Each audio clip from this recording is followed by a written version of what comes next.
Hello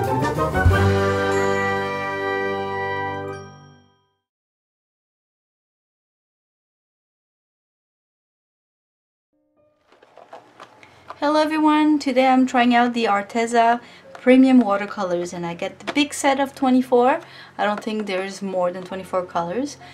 And I get it really cheap on Amazon. It was $16 with $1 off, so really 15 bucks.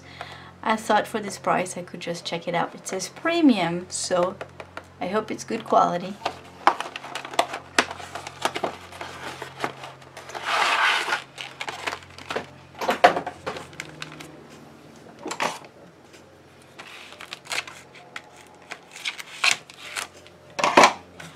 So I don't think it's artist quality, but usually I've tried the gouache and the colored pencils and it's a step above student grade.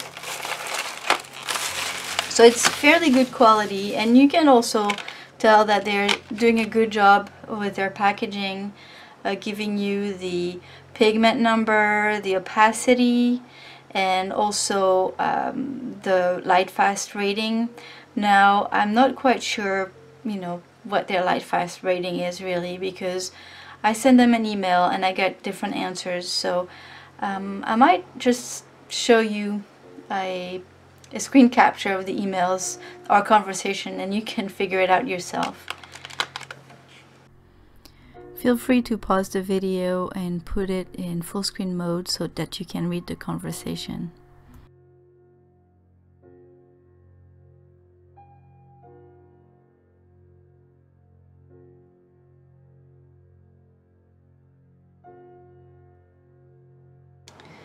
Now, what I want to do with these is I want to put them in half pans, let them dry, and then swatch them before I paint something with them. And I do have empty half pans, and I was looking for a small palette that I can put them in that had enough room for 24 colors. So I ended up getting this, which is a pretty cool looking palette. The colors in there aren't very great. They're, you know, low quality. They're not that bad, but they're really not my favorite. And so I think this was $16, so it was the same price as this. And it does have 24 half pans in there. I wanted to just take these out and put them away and fill up some of these with the Arteza paint, but these don't fit, unfortunately. So I'm going to end up emptying these and filling these up with the paint instead. So the set comes with a tiny little wash dish, I guess, and then a sea sponge, although it doesn't feel like it's natural, and a water brush. I tried it, it's okay, not my favorite. So anyway, it's really, the whole set is really like the paint and then the accessories there, okay, but I thought the palette itself was pretty neat. It does have in the back also a, you can see it through, I'm not gonna flip it, but it has a little finger ring so that you can hold it, and it has a lot of mixing areas, so that's kind of cool too.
So it's been a few days, maybe like 3 or 4 days, and my watercolors are dry, as you can tell. And it's kind of sad. It's very sad looking. Look at this. So it really collapsed.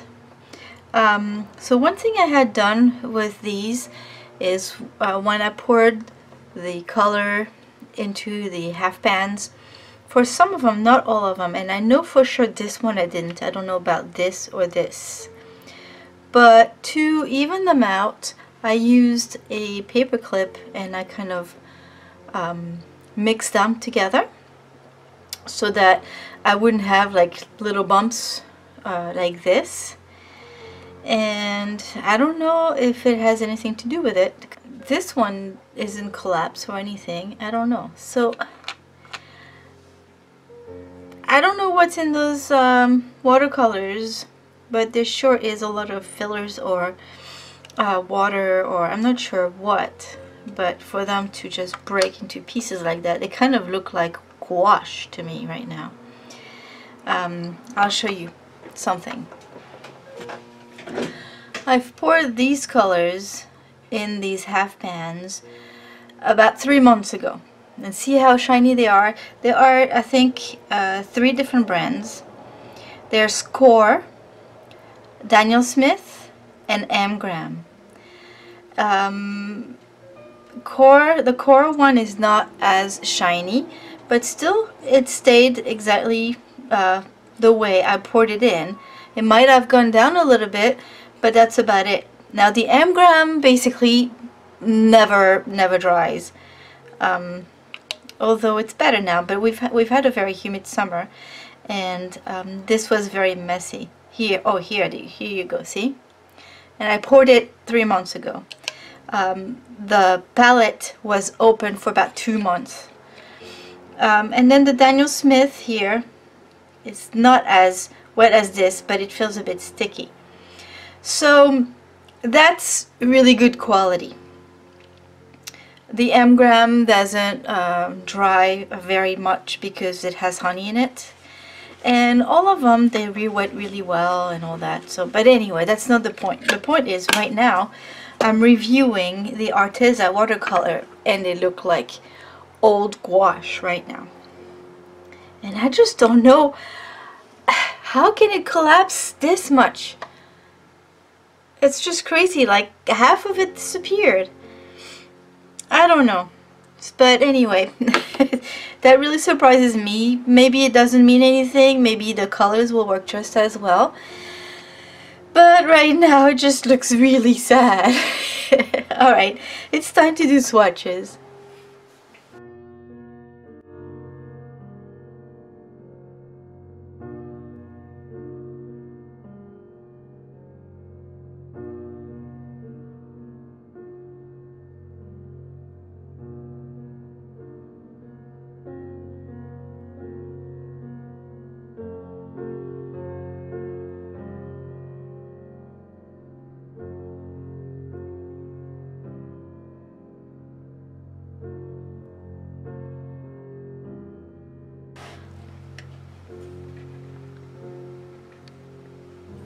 So as you can see, the colors aren't bad at all, actually, except for maybe these two. I found they were a bit pale, not very saturated.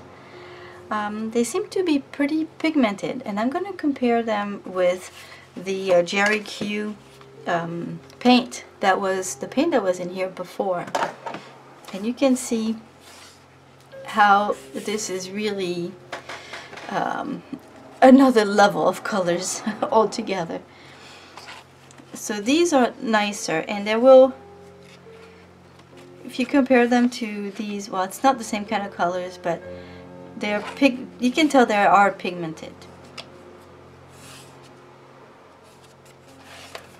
Now what I like to do is compare them with the same colors from the different brands that I have. So we'll start with the yellows. And I don't know if I have a yellow pale. I don't really. It's a little warmer than my M-Gram Azo Yellow. It's between this and the M-Gram Cadmium Yellow, I guess. The Lemon Yellow is well, I only have a cadmium yellow, so I can't, a cadmium lemon, sorry, so I can't really compare. Oh no, never mind, I have a Sennelier. So this kind of looks cleaner, but and a little bit brighter, but this is not too bad. Yellow Ochre, right here, from M-Gram. So a little bit more pale. This is slightly more pigmented, but not too bad. Then we have a, so, oh yeah, I wanted to check that. So I always thought the name was Gamboge, which, you know, if you look at the tube, that's what it says, New Gamboge. This one says Camboge with a C. So I don't know if it's a mistake or if it's just a name of their paint. But anyway, this is a little bit like, it's not really a New Gamboge by Daniel Smith. It's slightly lighter than a Cadmium Yellow by M-Gram. Then we have the Orange Yellow, which is, I don't have very many oranges. So I'd say that I can compare it with the transparent Pyrrole Orange, and this is a bit more yellowy and a bit lighter, but it's still nice and bright. It's a pretty color. Scarlet Red. Let's go with the reds now.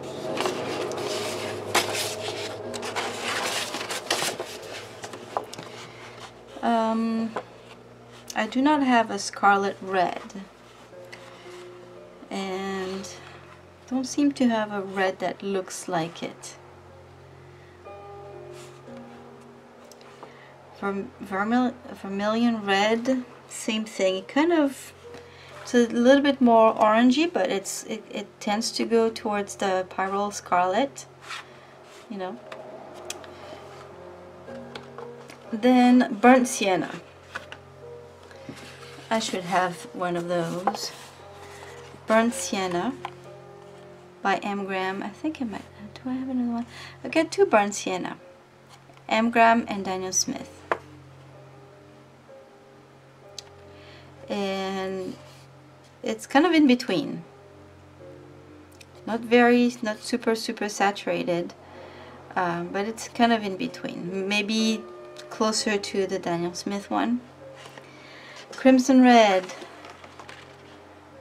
I don't have one, just a alizarin crimson that I have here.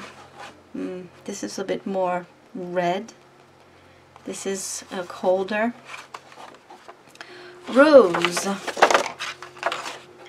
The rose looks like the quinacridone magenta, which is pretty nice. Mauve pale is like a maybe a quinacridone purple, and violet, it tends to go towards the dioxazine purple, either Core or M-Gram, or maybe Carbazole violet. It's, you know, they're similar. The M-Gram is a bit darker, I think, but something like that. Phthalo Blue. This looks like a green shade or yellow shade. Phthalo Blue. It's not quite like the Holbein. This one is a bit lighter. Let's see. Got a Phthalo Blue here. Oh, never mind. It could be a red shade. I can't. Yeah. I've got a green shade here and green shade here, and then I've got two red shades. It's more of a red shade, I think. The Prussian Blue. I know I have one of those and it's totally different. This is much lighter and much has more yellow in it than the Daniel Smith one. Ultramarine Blue. Yeah, it looks like it granulates as well, and it's really, you know, ultramarine blue. It kind of is like the Holbein here. These are a bit brighter, all of these. The Cobalt Blue. Before it dried, I thought it would look very similar to the Ultramarine Blue, but the only Cobalt Blue is a Daniel Smith, and they're very similar, although the Daniel Smith seems a little bit more pigmented. Then we have the I never can pronounce this, Cerulean Blue. And I think the only one I have is Daniel Smith, and I think my Daniel Smith one is messed up. I don't know. But I really like this color. It's very pretty. It kind of looks like a mix between the M-Gram turquoise and cobalt teal. Something in between these two. Alright, now that we're in the greens, we have a light green here, which I don't have anywhere. Sap green. I don't know.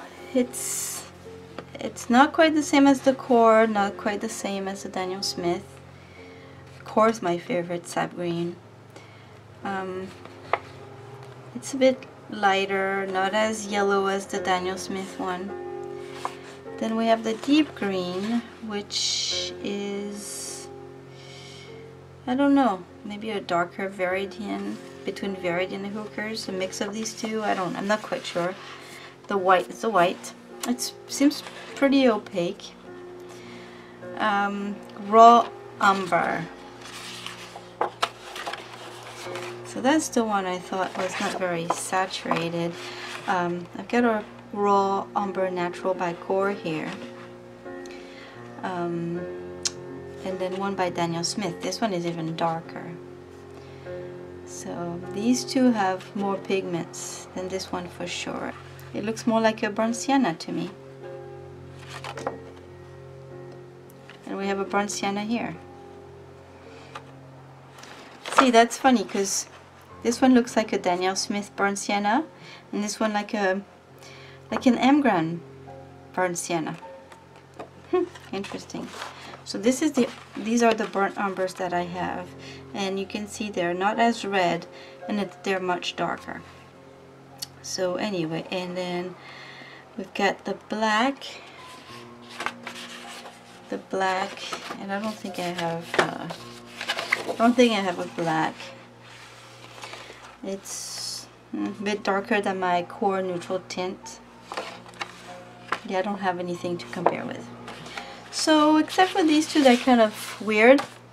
I think that the pigmentation is pretty nice. I don't know the light fastness. I really don't know because, like I said earlier, it's a bit iffy. I'm gonna paint something with this to see how I like it, and I'll tell you my thoughts when I'm done. Oh yeah, and one more thing, I'm gonna fill them up again because it's just not fun to try to get the paint from these holy pans.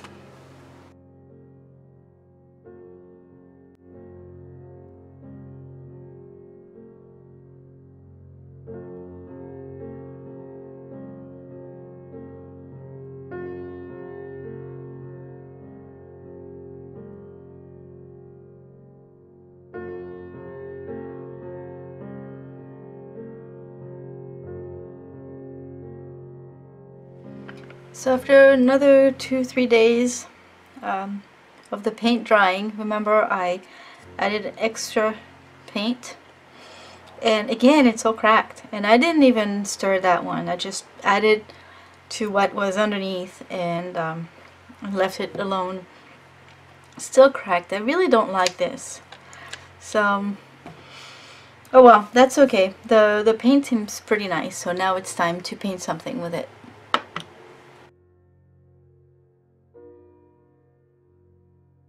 For this demonstration, I decided to do a self-portrait, and I used the same picture that I've used several times before. And to be honest, I struggled a bit with this one. To start with, it's kind of tricky to do a self-portrait. I find it harder than doing a portrait of somebody else, just because I'm so used to my face in a mirror. And the way I see myself, it's not the same way as people see me because it's reversed. So when I look at a picture of myself, it's not the same image that I see when I look at myself in the mirror. I don't know if it makes any sense. So I have a picture of my face engraved in my brain, and I have to force myself to just look at the reference picture. Now, the other thing that I need to be fair about is that I used a paper from a sketchbook.